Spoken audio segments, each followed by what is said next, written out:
devoured YouTube interviews with clinical psychologist Dr. Gary Brucato. Dr. Brucato appears on a lot of different panels, and he gives insights into very high-profile murder cases, one of which being the Idaho 4 case.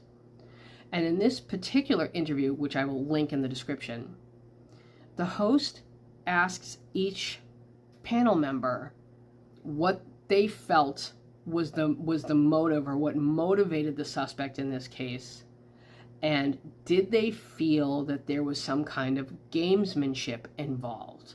Now, this interview occurred before there was an arrest. I want to make sure people are aware of that.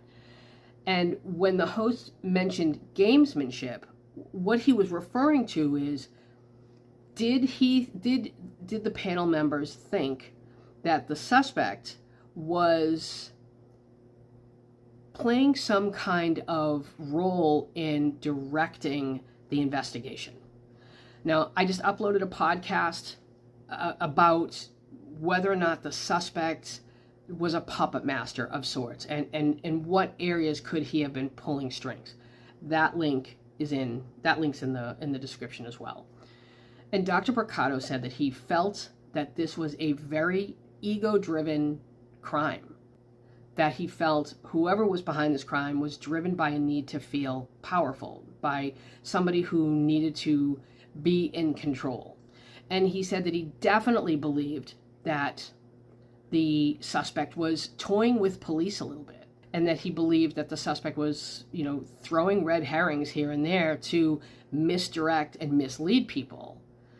And this makes sense to me only because I always felt like there were certain things that were done both during this crime and after that gave me the impression that this was somebody who was sort of playing a cat and mouse game with law enforcement.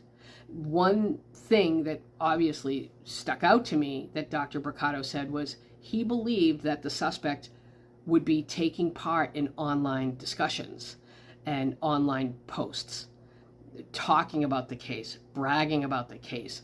Now, if you've watched my previous videos, you know that I believe that the suspect is behind the 4chan posts. And if you're not familiar with that, I'll post a link into the description as well. After the murders, 3 internet personas appeared. Papa Roger on Facebook, Inside Looking on Reddit, and Frat Anon 12 on 4chan. And all 3 had what appeared to be inside information. Only Frat Anon was the one to say that what he's saying was inside information. The other 2 were hiding behind speculation. But it was the Frat Anon post that I always believed that the suspect was behind, because I felt he was bragging about the timeline of 19 minutes door to door, but also because he was trying to misdirect the investigation and point suspicion at the Sigma Chi fraternity brothers. We've heard so many people describe the current suspect as somebody who needed to feel like the smartest person in the room. And that was something I always felt was that was similar to the suspect. I always felt as though police were trying to lead him to believe he was smarter than them so he would mess up. And just like Dr. Brucato said, this all stems from his ego. And it's actually a very fragile ego, because the slightest rejection could be what set him off. He made another really great point, which is sometimes the trigger for a crime like this is if they lose something that is sort of part of their identity, like a relationship or a job. We were led to believe, whether this is true or not, that Brian Kohberger lost his TA job, which would have been a huge stressor, and I could see, if he's guilty, that being the trigger to this crime, especially if the people who complained about him were mostly female students. I could see him then wanting to kill female students. But again, speculation. But to go back to the original idea of the puppet master, So we've got the 4chan post where I think the suspect wrote, where he's directing suspicion at the frat house. But there are a lot of other things about this crime scene, about after the crime, that do kind of make you wonder. And, you know, everybody always said, well, why would he bring his own car? Why would he turn his phone on?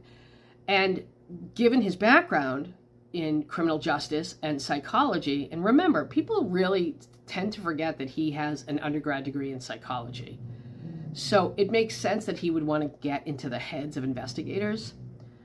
So people would think, why would somebody with that kind of education and background in criminology, and he's pursuing a PhD in criminology, why would he do something that a novice would do? And you have to wonder if that was intentional, because he was going to tell his lawyer to argue that. Like, why would somebody with his background make these sort of boot camp mistakes? So I think that's one area where, if he was playing this kind of puppet master, I think that could be one area. The biggest one for me is the sheath. Now, I'm one of the people, or I'm in the camp that believes he left that sheath behind on purpose. We still don't know if this crime was committed with a K-bar. We've only been led to believe that because of the kind of sheath that was found. So I do wonder if he left the sheath behind so that police would start looking for purchases of a K-bar. Did he leave it behind because that style of knife is typically associated with someone with a military background? Was that intentional? Was he, when it comes to, you know, like buying things for the murder, whether it's the knife or whether it's a mask or booties or whatever, you know, there were a lot of warrants for, I believe it was PayPal and Venmo, Yahoo, for a few things where the name had been redacted. And they were not redacting the suspect's name in any of these warrants. They were redacting the victims. But in each case, for these specific merchants, PayPal, Venmo, Yahoo, there were a couple else. On these warrants, there was only one name. And part of me wondered, could he have intentionally used other people's devices to make these purchases, to do these searches? You know, could that be another way that he was trying to redirect or mislead the investigation? Right after the arrest, I wondered if this was the suspect's attempt to show that he was smarter than police, that he could beat this. And one of the things that I thought of, one of the other ways that I think he could have been sort of misdirecting, is, could he have chosen such a high traffic location on purpose, knowing that there would be a ton of DNA and fingerprints in there, knowing that there was a very high likelihood that while they might find his DNA, they're probably going to find other DNA as well. There are a lot of things I think he did to misdirect, you know, to try and really embarrass the investigators, because, like Dr. Brucato says, this was an ego-driven crime. And I think even when he committed it and during the investigation, his ego played a huge role.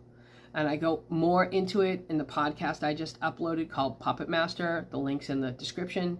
What I want to know from you is, do you think he was doing anything behind the scenes to throw off investigators? And if so, what do you think one of them? Give me an example. I look forward to reading your comments.